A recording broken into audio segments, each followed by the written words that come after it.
Hello guys, welcome in JCC class. And आज का जो टॉपिक है हमारा फ्यूल, फायर एंड कंबशन, इसके ऊपर हम देखेंगे सबसे पहले। और बेसिक बातों को देखेंगे कि फ्यूल हमारा किस तरीके से क्लासीफाई करते हैं हम, और फायर और कंबशन के टाइप्स भी यहाँ पे हम लोग डिस्कस करने वाले हैं। ठीक है, सबसे पहले फ्यूल्स के बारे में देखते हैं। फ्यूल क्या होता है? एक मटेरियल होता है जो जनरेट करता है हमारी हीट एनर्जी को, किसके थ्रू? द कंबशन और अदर केमिकल प्रोसेस के अच्छा हम क्या इसमें हीट जनरेट करते हैं। फ्यूल हमारा कोई भी सब्सटेंस हो सकता है। और फ्यूल्स को क्लासीफाई कैसे करते हैं हम? उसकी फिजिकल स्टेट के आधार पे करते हैं। जिसमें हमारा कोई भी फ्यूल सॉलिड, लिक्विड या गैसेज हो सकता है। ओरिजिन के आधार पर अगर हम करते हैं तो वो हमारा फॉसिल या रिन्यूएबल हमारा फ्यूल हो सकता है। अगर केमिकल कंपोजिशन के आधार पर अगर हम फ्यूल को क्लासीफाई करें तो वो हाइड्रोकार्बन या नॉन हाइड्रोकार्बन के ऊपर हम इसको क्लासीफाई करते हैं। ठीक है, इसका यूजेस की अगर हम देखें, यूज़ के आधार पर देखें तो इंडस्ट्रियल हो सकता है हमारा, इंडस्ट्रियल यूजेस के लिए, ट्रांसपोर्टेशन के में हो सकता है, और रेजिडेंशियल पर्पज़ के लिए भी हमारा फ्यूल यूज होता है। इस तरीके से हम फ्यूल को क्लासीफाई कर सकते हैं। इसके बाद यहाँ पे कुछ एग्जांपल्स इमेज में देखोगे आप, जैसे कोल्स है वो हमारा क्या है? हमारा फॉसिल फ्यूल का एग्जांपल है। और उसमें अगर फिजिकल स्टेट में देखें तो सॉलिड का, पेट्रोल का यहाँ पे हमारे पास इमेज है। तो यहाँ जो है हमारा फॉसिल फ्यूल का एग्जांपल है। और ये हमारा एज ए फिजिकल स्टेट के आधार पे देखेंगे तो लिक्विड फ्यूल के लिए है। और इंडस्ट्रियल यूजेस में देखेंगे तो ये ट्रांसपोर्टेशन के लिए हमारे पास यूजेस होते हैं। ठीक है, इस तरीके से गैसेस फ्यूल जो हमारे पास अब देखोगे, जैसे गैसेस बर्न हो रही है तो ये भी हमारे पास फिजिकल आधार पर ट्रांसपोर्टेशन में ये सब चीज़ों में कैटेगराइज कर सकते हैं। ठीक है, इसके बाद हमारे पास जो रिन्यूएबल जो हमारे पास एनर्जी है उसमें हमारे पास एग्जांपल क्या है? सोलर हीट एनर्जी को हम देख सकते हैं। ठीक है, जिससे हम क्या इलेक्ट्रिसिटी जनरेट कर रहे हैं। और हाइड्रो पावर एग्जांपल होता है जहाँ पे हम क्या करते हैं, हाइड्रो पावर के हेल्प से हम क्या करते हैं, इलेक्ट्रिसिटी जनरेट करते हैं। ठीक है, वाटर यहाँ पे हमारा क्या है, पोटेंशियल रोल प्ले करता है। इसके बाद जियोथर्मल एनर्जी की हेल्प से हम एनर्जी यूज़ करते हैं। ठीक है, विंड एनर्जी हो गई हमारी, ओशन एनर्जी, ये सब जो है हमारा रिन्यूएबल एनर्जी का पार्ट है। कंबशन को देखेंगे, what is the combustion? Combustion क्या होता है? Combustion is a chemical reactions where the substance, जहाँ पे मतलब कोई भी जो सब्सटेंस होगा फ्यूल की तरह काम करेगा, react rapidly with oxygen to release the heat and produce the combustion product like carbon dioxide and water vapour. ठीक है, क्या कह रहा है? कंबशन में क्या होगा, कोई भी जो हमारा फ्यूल है वो क्या करेगा, किसी हमारे ऑक्सीजन से रिएक्ट करेगा और प्रोडक्ट में क्या हमारा प्रोड्यूस करेगा, कार्बन डाइऑक्साइड, वाटर वेपर और हीट प्रोड्यूस हमारा करता है। ठीक है, तो ये हमारा क्या कंबशन कहलाता है। और कंबशन हमारे कई तरीके से होते हैं। जैसे सपोज कोई हमारा कंप्लीट कंबशन है। ठीक है, अगर कंप्लीट कंबशन होगा तो उसमें हमारा क्या है, कार्बन डाइऑक्साइड और वाटर वेपर जनरेट होंगे।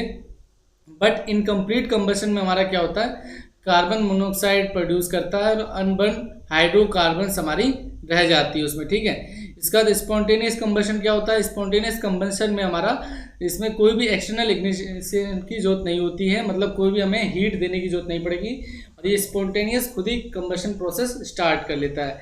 रैपिड कंबशन जैसे हमारा एक्सप्लोजन को ये डिनोट करता है। जैसे कई बार क्या होता है, जो हमारे फ्लेमेबल सब्सटेंसेस होते हैं वो क्या एक्सप्लोजन करते हैं। ठीक है, तो इसी इसका एग्जांपल है।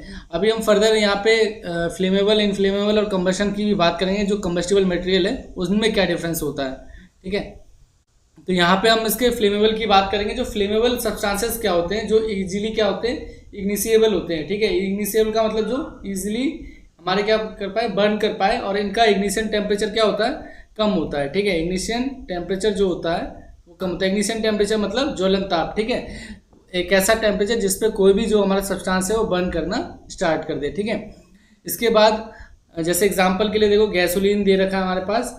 और इनफ्लेमेबल में क्या होता है, often use the interchangeably with the flammable despite the linguistic confusion it means the same. मतलब सपोज अगर ये क्या है होता, मतलब सेम ही है इसका, बट जो हमारे पास जो टेम्परेचर रेंज एक फिक्स रहती है। सपोज जो हमारे पास 37 डिग्री सेल्सियस है, अगर इससे बिलो जो हमारा रहता है कोई भी जो हमारा सब्सटेंस रहेगा उसको हम इनफ्लेमेबल बोलते हैं, और इससे ऊपर का जो हमारे पास सब्सटेंस होगा वो फ्लेमेबल हमारा कहलाता है। ठीक है, कंबस्टिबल का क्या मतलब है? Combustible require the higher temperature. ठीक है, कंबस्टिबल मटेरियल जो होते हैं उनको क्या चाहिए होता है, हायर टेम्परेचर चाहिए होता है इग्नाइट करने के लिए, burn to compare the flammable material. अगर हम कंपेयर करें फ्लेमेबल मटेरियल से, जैसे उसके कंपेयरमेंट को टेम्परेचर ज़्यादा चाहिए होता है। जैसे कि वुड को अगर हमें बर्न करना हो तो उस पर क्या हमें इग्निशन सोर्स ज़्यादा देना पड़ेगा। ठीक है, और इन तीनों की जो समझ है वो हमें किस लिए ज़रूरी रहती है कि क्लासीफाई करने के लिए। क्या क्लासीफाई करते हैं हम लोग? Based on the fire hazards. Fire hazards को और इसके हैंडलिंग प्रिकॉशन को क्लासीफाई करने के लिए हम फ्लेमेबल, इनफ्लेमेबल और कंबस्टिबल सब्सटेंसेस में इनको क्लासीफाई करते हैं। ठीक है, अगर आप यहाँ से देखना चाहो, जो फ्लेमेबल है हमारे पास वो क्या है? सबसे हमारा जो ऐसा मटेरियल होगा जो बहुत इजीली हमारा जल जाएगा, ठीक है, एक नॉर्मल टेम्परेचर पे। बट इनफ्लेमेबल क्या है? फ्लेमेबल मटेरियल का जो टेम्परेचर उससे बिलो हमारा क्या काम करता है, ये जैसे हमारे पास रैपिडली उससे भी जल्दी हमारा ये इनफ्लेमेबल जलता है। बट कंबस्टिबल क्या है? हमारा फ्लेमेबल से ज़्यादा टेम्परेचर पे चलता है। इसको जो इसका इग्निशन टेम्परेचर होता है वो हाई होता है एज कम्पेयर टू फ्लेमेबल और इनफ्लेमेबल। ठीक है, इसके बाद जो नेक्स्ट हम फायर क्लासिफिकेशन की बात करेंगे। फायर क्या होता है और फायर को क्लासीफाई कैसे करते हैं। और फायर क्लासिफिकेशन अगर आप देखोगे, ये जो पॉइंट है काफ़ी ज़्यादा इंपॉर्टेंट होता है हमारे एग्जाम पॉइंट ऑफ व्यू से। जैसे अभी डिफरेंट एग्जाम्स हमारे जो डिप्लोमा लेवल पे होते हैं उसमें काफ़ी बार पूछा गया है। अभी रिसेंट HRL का एग्ज़ाम था, उसमें भी फायर की क्लासिफिकेशंस और उसके एक्सटिंग्विशर के बारे में काफ़ी सारे क्वेश्चंस आए थे, इसलिए हमारा काफ़ी इंपॉर्टेंट वेटेज भी क्रिएट करता है। ठीक है, एग्जाम में, तो यहाँ से ज़रूर इस चीज़ को नोट कर लीजिएगा। इसका फायर को देखते हैं। फायर क्या होता है? Fire is a rapid oxidation process involving the fuel, heat and oxygen. ठीक है, फायर का एक प्रोसेस है जिसमें इन्वॉल्विंग किसका होता है? हीट, फ्यूल एंड ऑक्सीजन का हमारा एक कॉम्बिनेशन होता है। ठीक है, इसको क्लासीफाई कैसे करते हैं? इसमें हमारे पास जो कैटेगरी है, जैसे क्लास ए की बात करें तो क्लास ए में जो हमारे कंबस्टिबल मटेरियल्स यूज़ करते हैं, जैसे कंबस्टिबल मटेरियल मेनली जो हम देखते हैं वो हमारे सॉलिड के रूप में ज़्यादा होते हैं, क्योंकि इन्हीं का ज़्यादातर क्या होगा? इग्निशन टेम्परेचर हमारा हाई होता है। ठीक है, क्लास बी में क्या होता है? फ्लेमेबल मटेरियल्स होते हैं, जैसे लिक्विड या गैसेज होंगे। ठीक है, क्लास सी में क्या है हमारे पास? जो जनरली इलेक्ट्रिकल इक्विपमेंट होते हैं, अगर उसमें कोई फायर होता है वो हमारे क्लास सी के अंदर आते हैं। डी में हमारे क्या? कंबस्टिबल मेटल की बात करता है। ठीक है, ये मेटल्स हमारे जो रहते हैं कंबस्टिबल मेटल, वो हमारे क्लास डी में आते हैं। और क्लास के में कौन से आएंगे? जो कुकिंग ऑयल्स हो जाते हैं या फैट्स हैं, वो हमारे क्लास के में आते हैं। और ये ईच क्लास का जो है एक पर्टिकुलर फायर एक्सटिंग्विशर एजेंट्स होते हैं, टेक्निक्स होती हैं, इनको हम कंट्रोल करने के लिए यूज़ करते हैं, वो भी हम इस लेक्चर में अभी देखेंगे। ठीक है, तो यहाँ पे सबसे पहले जो बेसिक कंपोनेंट है उसकी हम बात कर लेते हैं। बेसिक कंपोनेंट ऑफ फायर में क्या देखते हैं? फायर ट्रायंगल की हम बात करेंगे। हमारे पास 3 कंपोनेंट है, फ्यूल, हीट और ऑक्सीजन। फ्यूल का क्या काम होता है? जो कंबस्टिबल, सपोज कोई भी जो हमारा फायर हो रहा है तो उसमें कोई ना कोई पार्ट जो होगा, कोई ना कोई सब्सटेंस होगा जो कंबस्टिबल होगा, उसमें जो वो दहन, कंबस्टिबल का मतलब होता है दहन, जब उसमें पार्ट ले रहा है। ठीक है, इसके बाद अगर आप देखो हीट क्या प्रोवाइड करता है? एक सोर्स ऑफ एनर्जी प्रोवाइड करता है। ठीक है, जहाँ जिसके कारण वो अपने इग्निशन टेम्परेचर तक पहुँच पाता है और फायर हमारी होती है। ठीक है, इसका ऑक्सीजन का क्या काम होता है? ऑक्सीजन हमारा रिएक्ट करता है विद फ्यूल के साथ, ठीक, और उसको हमारा जो फायर है उसको बढ़ावा देता है। ठीक है, इस तरीके से हमारा ये क्या फॉर्म करता है? फायर ट्रायंगल फॉर्म करता है। यहाँ पे अगर आप एक इमेज देखो तो इससे आप समझ पाओगे जो फायर ट्रायंगल में जो 3 बेसिक कंपोनेंट की नीड होती है, क्या क्या होती है? हीट, फ्यूल और ऑक्सीजन का हमारा नीड होता है। ठीक है, इसके बाद फायर कंट्रोलिंग मैकेनिज्म की बात करेंगे। What is the fire controlling mechanism? Fire controlling mechanism क्या होती है? ये फायर को कंट्रोल करने के लिए हम यूज करते हैं। किस तरीके से फायर को कंट्रोल किया जा सकता है? Technique to disturb the fire component. ठीक है, तो इसमें सबसे पहले जो टेक्निक है वो हमारी कूलिंग। ठीक है, इसमें हमारे पास क्या कूलिंग में क्या होता है कि रिड्यूस करते हैं फ्यूल का टेम्परेचर। सपोज जो हमारा सब्सटेंस है, अगर उसका टेम्परेचर अगर हम रिड्यूस कर देंगे तो बट वो इग्निशन टेम्परेचर से अगर वो डाउन आ जाता है, सपोज अगर हम उसका डाउन कर रहे हैं, ठीक है, टेम्परेचर, तो इग्निशन टेम्परेचर से अगर वो डाउन आता है तो वो इजीली हमारा क्या होगा? फायर हमारी वहाँ पर रुक जाएगी, क्योंकि इग्निशन टेम्परेचर पे पहुंचने के बाद ही कोई हमारा फ्यूल या सब्सटेंस बर्न करता है। अगर उससे हम डाउन ले आते हैं तो वो वहाँ पे उसकी फायर रुक जाएगी। ठीक है, उसके बाद जो सेकंड है हमारा स्मूथनिंग होता है। स्मूथनिंग में क्या होता है? हम कट ऑफ करते हैं, ऑक्सीजन जो सप्लाई है वो हम कट करते हैं। सपोज जो हमारे पास फायर ट्रायंगल बन रहा था, ठीक है, और उसमें से हमने एक भी अगर कट कर दिया, एलिमिनेट कर दिया, तो क्या होगी? वहाँ पे फायर कंट्रोल हो जाएगी। इसके बाद फ्यूल रिमूवल में क्या होता है कि सपोज हमने फिर से फायर ट्रायंगल को कट कर रहे हैं, यहाँ पे अगर हम जो फ्यूल का सोर्स है वो अगर एलिमिनेट कर दें या आइसोलेट कर दें तो फायर हमारी वहीं पे रिमूव हो जाती है और आइसोलेट हो जाएगी। ठीक है, इसके बाद केमिकल इनहिबिशन में क्या होता है कि हमारे पास जो इंटरप्ट करते हैं कंबशन रिएक्शन को, सपोज हमारे पास जो भी केमिकल है अगर वहाँ पे बंद करा तो उसको केमिकल को इंटरप्ट कर देंगे तो हमारी कंबशन रिएक्शन भी रुक जाती है। ठीक है, इसके बाद जो लास्ट है हमारे पास स्टारवेशन। इसमें क्या होता है? जो ऑक्सीजन की कंसंट्रेशन है उस एरिया में प्रेजेंट है, अगर उसको हम रिड्यूस कर दें तो हमारी फायर क्या है, कंट्रोल में आ जाती है और वहाँ से फायर हमारी रुक सकती है। ठीक है, ये हमारे पास कुछ टेक्निक है जो फायर कंट्रोलिंग मैकेनिज्म से हम इसको देखते हैं। ठीक है, इसके बाद जैसे सपोज कोई जैसे हमारा हजार्ड्स है, ठीक है, यहाँ पे हम हजार्ड की बात करें जो हमारे पास है, उसकी हायरार्की क्या होती है कंट्रोल करने के लिए। किसी भी अगर इंडस्ट्री में आप देखोगे तो जैसे फायर हो गया, किसी भी तरह का जो हजार्ड है उसको किस तरीके से कंट्रोल करते हैं। ठीक है, क्या उसका प्रोसेस होता है कंट्रोल करने का। सबसे पहला जो हमारे पास यहाँ पे लेवल्स होते हैं अलग अलग। ठीक है, जो फर्स्ट लेवल हो गया, फर्स्ट लेवल में हम एलिमिनेशन का यूज़ करते हैं। एलिमिनेशन का क्या मतलब होता है, कोई भी जो हजार्ड है हमारा फिर उसको हम फिजिकली रिमूव कर सकते हैं, तो बेस्ट वे है कि उसको हम कंट्रोल कर पाए। ठीक है, फिजिकली रिमूव दी हजार्ड जो हमारा एलिमिनेशन के अंदर आता है। ठीक है, ये हो जाएगा। अगर ये नहीं कर सकते हैं तो हम सेकेंड ऑप्शन पे जाते हैं, सब्स्टिट्यूशन। ठीक है, सब्स्टिट्यूशन का क्या मतलब होता है, रिप्लेस दी हजार्ड। ठीक है, यहाँ पे हम क्या करेंगे, रिप्लेस कर देंगे। सपोज उसकी जगह हम कुछ दूसरी चीज़ों को यूज़ करेंगे जो उससे हजार्डियस कम हो या हजार्ड ना करती हो। इसके बाद थर्ड में क्या होता है, जैसे इंजीनियरिंग कंट्रोल्स होते हैं। ठीक है, इंजीनियरिंग कंट्रोल्स का क्या मतलब है, आइसोलेट कर देंगे पीपल को फ्रॉम द हजार्ड। सपोज कहीं पे हमारा क्या है कि हजार्ड है तो वहाँ से हम कुछ इंजीनियरिंग चीज़ें लगा के कुछ मैंने प्रोसेस यूज़ करके उसको कंट्रोल करेंगे और पीपलों को उसको उससे दूर रखेंगे या उनको आइसोलेट कर देंगे उस प्रोसेस को। ठीक है, जिससे हमारा क्या है, हजार्ड कंट्रोल हो।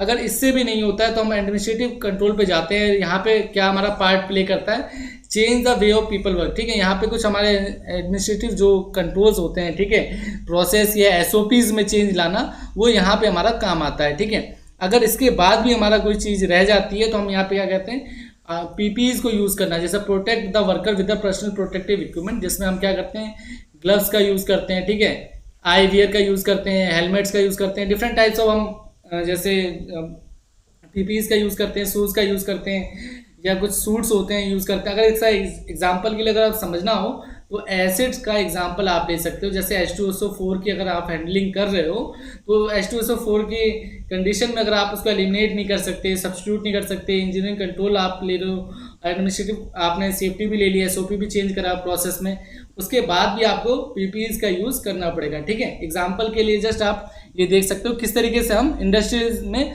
हजार्ड्स को कंट्रोल करते हैं, या कैसे उसकी हायरार्की का मतलब था प्रोसेस, कैसे किसी भी एक हजार्डियस प्रोसेस को कंट्रोल किया जा सकता है, कैसे एलिमिनेट किया जा सकता है। ठीक है, इसके बाद जो हमारे पास फायर एक्सटिंग्विशर की बात कर रहे थे, हमने फायर क्लासिफिकेशन देखा। इसके बाद जो फायर एक्सटिंग्विशर की भी हमारे पास क्लासिफिकेशन होती है अकॉर्डिंग टू किसके, जो हम फायर है उसके अकॉर्डिंग ही हम फायर एक्सटिंग्विशर का यूज़ करते हैं। सपोज क्लास ए का जो हमारे पास फायर एक्सटिंग्विशर है, कौन कौन से हमारे पास फायर एक्सटिंग्विशर यूज़ में आते हैं। ठीक है, सपोज यहाँ पे हमारे पास water, foam, dry chemical, wet chemical. अगर आप देखा होगा क्लास ए में जो हमारे पास फायर थी वो क्या थी, सॉलिड कंटेंट थी। ठीक है, जहाँ पे हम कंबस्टिबल मटेरियल की बात कर रहे थे, इसमें हम फ्लेमेबल की बात कर रहे थे। ठीक है, इस फ्लेमेबल मटेरियल जहाँ पे गैसेज और लिक्विड हमारे फ्यूल्स थे। ठीक है, कंबस्टिबल। इसी तरीके से क्लास सी, क्लास डी और क्लास के की बात कर रहे थे। इन सभी को हम एक टेबल के जरिए समझेंगे जहाँ पे हम प्रॉपर वे से समझ सकते हैं कि किस तरीके से फायर में हम यूज़ करते हैं। ठीक है, जैसे हमारे पास क्लास ए का है कि क्लास ए की फायर है। ठीक है, क्लास ए का फायर है हमारे पास, जैसे कंबस्टिबल मटेरियल है तो उसमें हमारा क्या, वाटर यूज़ कर सकते हैं, फोम यूज़ कर सकते हैं और ड्राई पाउडर यूज़ करेंगे और वेट केमिकल हम यूज़ कर सकते हैं। ठीक है, बट यहाँ पे हम CO2 यूज़ नहीं करते हैं। जैसे कि अगर इसमें बात करें कि एग्जाम्पल के लिए पेपर या वुड हमारा ये कंबस्टिबल मटेरियल हो सकता है। इसके बाद क्लास बी की बात करें तो फ्लेमेबल लिक्विड, जिसमें हमारा पेंट या पेट्रोल हो सकता है। इसमें हम किसका यूज़ करते हैं, किस कैटेगरी में, ये जो है हमारा क्लास बी के फायर में हम फोम का यूज़ करते हैं मेनली। ठीक है, फोम हमारा यूज़ होगा और ड्राई पाउडर यूज़ करते हैं और CO2 को यूज़ करते हैं। ठीक है, इस टाइप के फायर एक्सटिंग्विशर को यूज़ करते हैं क्लास बी के फायर को कंट्रोल करने के लिए। ठीक है, इसके बाद हमारे पास जो क्लास सी का जो फायर होता है उसमें हम फ्लेमेबल गैसेस जो हमारी रहती है जैसे ब्यूटेन या मिथेन है, उसको कंट्रोल करने के लिए हम ड्राई पाउडर का यूज़ करेंगे। ठीक है, ये मेनली हमारे पास सबसे ज़्यादा अप्लीकेबल रहता है क्योंकि ये इजीली उसको कंट्रोल कर सकता है। ठीक है, इसके बाद हमारे पास जो इसके बाद क्लास डी की बात करेंगे, फ्लेमेबल मेटल्स की बात करेंगे। उसमें हम फिर अगेन हम क्या करते हैं, ड्राई पाउडर का यूज़ करते हैं। ठीक है, इसमें जो अगर देखोगे आप, जो हमारे पास फ्लेमेबल मेटल्स होते हैं, ये जो फायर होता है ये किसकी वजह से होता है, इलेक्ट्रिकल, कहीं ना कहीं इसमें इलेक्ट्रिकल हमारा जो रहता है वो सोर्स रहता है। अगर और वो भी हमारा कब तक अप्लीकेबल है, जब तक हमारा 1000 वोल्ट तक रहता है। ठीक है, इस केसेस में हमारा क्या जो सोर्स होता है वो हमारा इलेक्ट्रिकली रहता है, बट हम इसको मेटल फायर्स को भी जो कंट्रोल करते हैं वो हम किससे करते हैं, ड्राई पाउडर से कंट्रोल करते हैं। ठीक है, इसके बाद इलेक्ट्रिकल वाला भी जो सेम इक्विपमेंट में अगर कोई फायर है, जैसे कंप्यूटर्स हो गया या कोई हीटर्स हो गया, तो उसमें भी हम किसका यूज़ करेंगे, ड्राई पाउडर का यूज़ करते हैं। जो कुकिंग ऑयल या फैट की बात करते हैं, जो क्लास के की फायर बता रहे थे या एफ की आप ले सकते हो। ठीक है, इसमें हम किसका यूज़ करते हैं, वेट केमिकल का यूज़ करते हैं। कुछ स्पेशल केमिकल होते हैं जो वेट केमिकल हम उसके नाम से रखते हैं, वो हमारा इसमें यूज़ होता है। ठीक है, इसके बाद ये लास्ट में आप देखोगे फायर एक्सटिंग्विशर के कुछ डायग्राम है। यहाँ पे अगर देखें हम, जो वेट केमिकल है और फायर एक्सटिंग्विशर, इसमें आप देखोगे कि क्लास ऑफ फायर भी डिनोट करा है, किस टाइप के फायर को कंट्रोल करता है। और आप यहाँ पे ना फायर एक्सटिंग्विशर के जो कलर्स हैं वो भी इंडिकेट कर रहे हैं। सपोज जो हमारा वेट केमिकल है येलो कलर से इंडिकेट कर रहा है। ठीक है, और जो हमारे पास CO2 होता है वो हमारा ब्लैक में रहता है, और फोम का हमारा क्रीम कलर हो गया, ड्राई पाउडर ब्लू में रहता है, वाटर हमारा रेड। 5 तरह के जो हैं इस तरह के कलर भी इंडिकेट करता है। और आप इसमें देखोगे किस तरह के फायर के लिए कंट्रोल है और कहाँ पे हमें यूज़ नहीं करना है। जैसे कि फोम के लिए दिखा रखा है कि लाइव इलेक्ट्रिकल इक्विपमेंट में हमें यूज़ नहीं करना है, और ड्राई जो हमारे पास, और वाटर जो है, वाटर भी हम लाइव इलेक्ट्रिकल इक्विपमेंट में यूज़ नहीं करते हैं, फ्लेमेबल लिक्विड में यूज़ नहीं करते हैं। अगर आप वाटर का अगर देखोगे कि फ्लेमेबल लिक्विड में क्यों यूज़ नहीं करते हैं, वाटर जो होता है हमारा हैवियर होता है फ्लेमेबल लिक्विड से, वो हमारा क्या होगा, सेटल डाउन कर जाएगा, और वो हमारा क्या होता है, फायर वहाँ पे कंट्रोल नहीं होती, इसलिए हम फायर का यूज़ नहीं करते हैं। ठीक है, जहाँ पे भी हमारा फ्लेमेबल लिक्विड में फायर हो रहा है वहाँ पे हम वाटर का यूज़ नहीं करेंगे। ठीक है, तो आई होप आप लोगों को ये चीज़ें समझ में आई होगी। And thank you so much video देखने के लिए आप सभी का। और ये बहुत काफ़ी इंपॉर्टेंट टॉपिक है, तो आई होप आप लोगों को ये सारी चीज़ें अच्छे से क्लियर होगी। Thank you so much video देखने के लिए आप सभी का।